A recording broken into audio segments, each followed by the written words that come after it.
Hey guys, okay, so I'm last Skarner in A, and obviously some big changes are going down with what just is heading to the public beta environment, or the public test realm, or whatever you want to call it, the PBE. And I'm just gonna, because I suck at writing out long paragraphs, and I know I'm gonna miss things and it'll take forever if I do, I'm just gonna read off the changes and kind of free flow my thoughts here.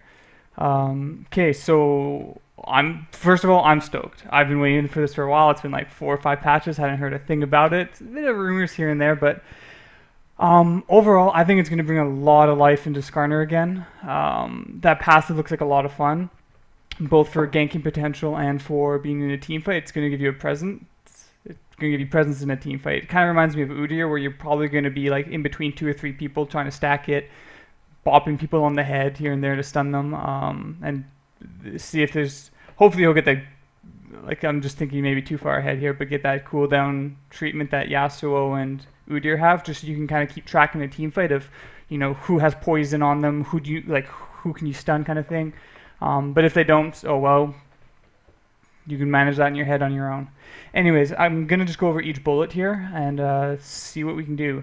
Obviously, this is just saying his new passive is Crystallizing Sting. It's going to be replacing his old one, which was half a second cooldown reduction when auto-attacking, and it was 1 second when attacking champions. That was his old passive. His new one, anytime you hit someone with a spell, it's going to apply a stack of this crystallizing poison. Crystal poison, rather. So right off the bat, it sucks. Your abilities are going to take longer to cool down, but we'll get to that. It's kind of been baked into his queue. But this is going to be a new source of damage and primarily crowd control. More crowd control for Skarner. That's awesome. Can't be affected again once every 6 seconds. And this is you can stun them for half a second, 0.75, and 1 second. That's probably going to scale at like 6, 11, 16. Is usually what they do with if it scales like that. Like, so it's upgraded at, or it's going to get upgraded at probably level 6, then probably level 11, I'd imagine. Losing his old passive is going to take away from kind of a carry Skarner, no doubt. This is forcing him out of the kind of the fighter role, more into the bruisery tank, which is how I played him anyways, and I think that's kind of always been his strong suit. So I'm not too worried about the implications of kind of where this is going to shift him. I'm kind of for it, actually. But losing that passive is going to be interesting. You can kind of see later on they've lowered his cooldown on some of his other abilities, well, all of his other abilities except Q, which they baked his old passive into.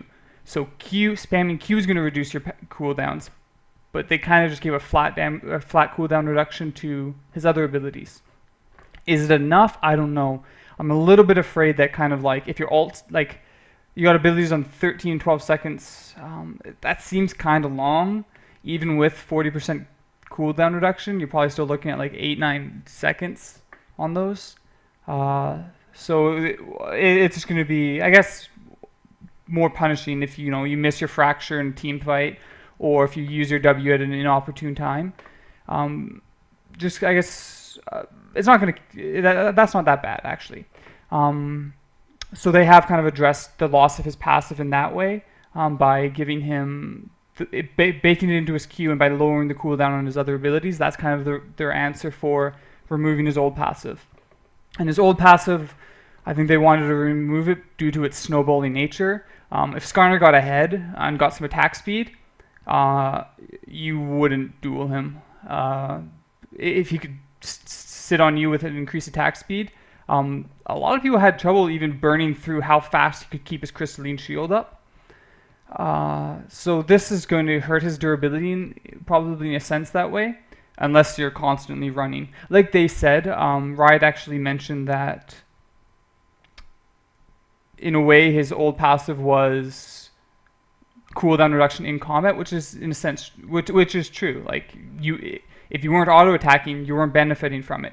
And that's why when Skarner lost his stickiness in the past patches or whatever, or in his last rework, when you kind of lost that stickiness, it hurt him too, because if you couldn't auto-attack, his passive's kind of useless. Anyways, I'm going to just keep going to the bullet points. before I get off on another tangent. Okay, so that's his passive. His passive is now going to be, you're going to be sitting on people stacking Q. The only thing that they're going to apply his passive are going to be primarily his Q, but his E is also going to give it a stack. So hypothetically, the fastest you could proc that fracture is either going to be like in a ganking scenario. You're going to walk into a lane, fracture someone from a distance if you can, try and close the distance, and then QQ to and then that's going to be 3 abilities. Then you're going to be able to stun after that. So you can either follow up your fracture with 2 Qs to proc it, or if you can get into a better position, I think it would be more optimum to just try and unload your Qs. If you can proc it with just Qs and then point blank slow them after the slow stuns, that's going to be a ton of crowd control to bring to a gank, even pre-6. If you can kind of get behind them and get your stun off without using your E, and then kind of put the two together, you'll be able to lock someone in place a significant while anyways, because this fracture is, even at level 1, like a 50% slow for 2.5 seconds. So 2.5 seconds and another half second, like that's about 3 seconds that they're not really moving, and that can be at level 3. So cool passive. We'll see how that goes. Moving on to his Q, which is his new Crystal Slash, or rather the same Crystal Slash, just a little bit of tweaks here. The movement speed. Here we go. This is going to be interesting. You can only really stack. You can only get 2 stacks of empowerment right now.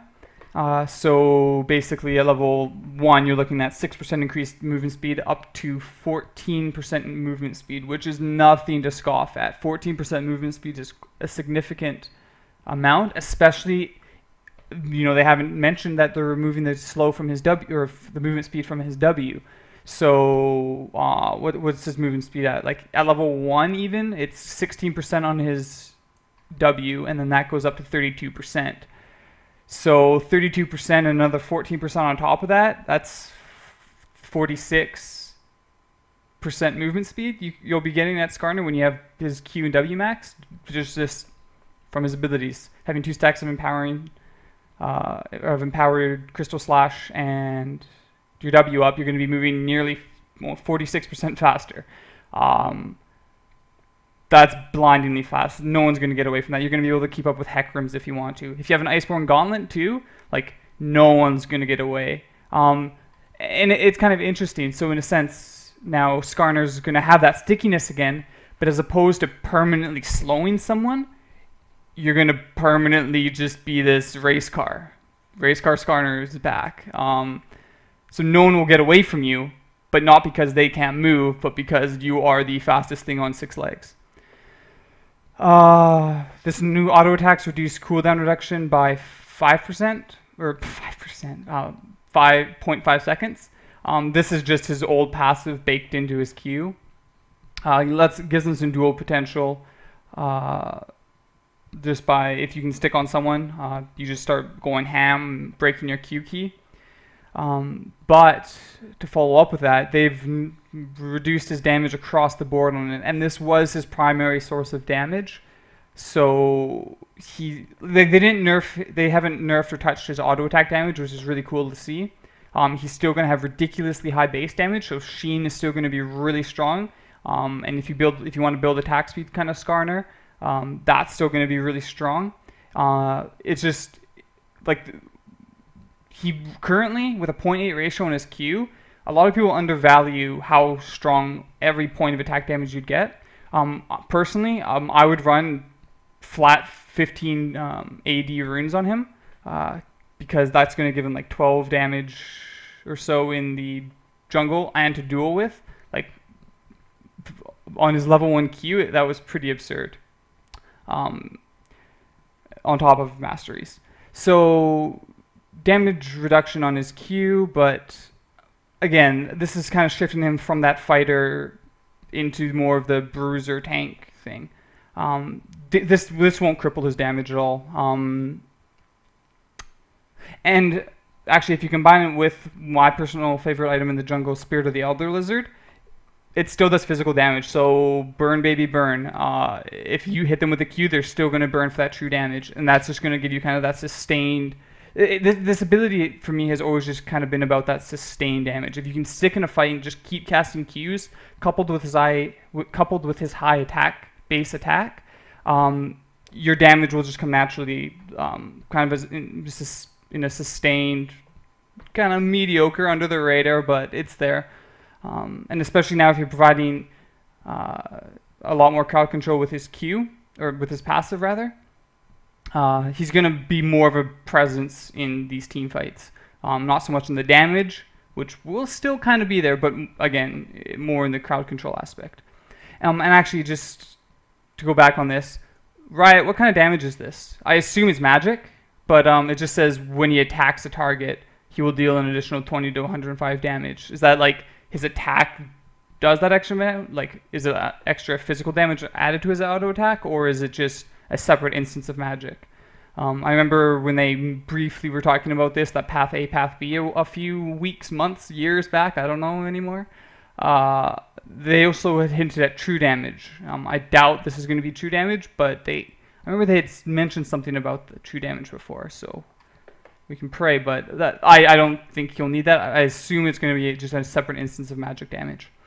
But overall, Crystal Slash isn't going to function too much differently. The biggest change I see is the reduction of damage for the move speed, obviously, which I'm okay with. Because again, if they notice that his damage is too low, they can always fluctuate these numbers right now. And the same with cooldown. If these cooldowns are feeling too long and you have nothing to do besides spam Crystal Slash, they can adjust the numbers, which is, I think, is the big aspect of it. Numbers can be changed, concepts can't, and that's what this kind of boils down to, and I like where this concept is going prior to our current iteration of Skarner. Cooldown reduction lowered on Crystalline Exoskeleton. Can't really say much for that. Good for jetting around the jungle if you had blue, or for ganking with the reduced cooldown reduction. Not so hot if you're trying to duel someone, because it won't be up as frequently without his old passive.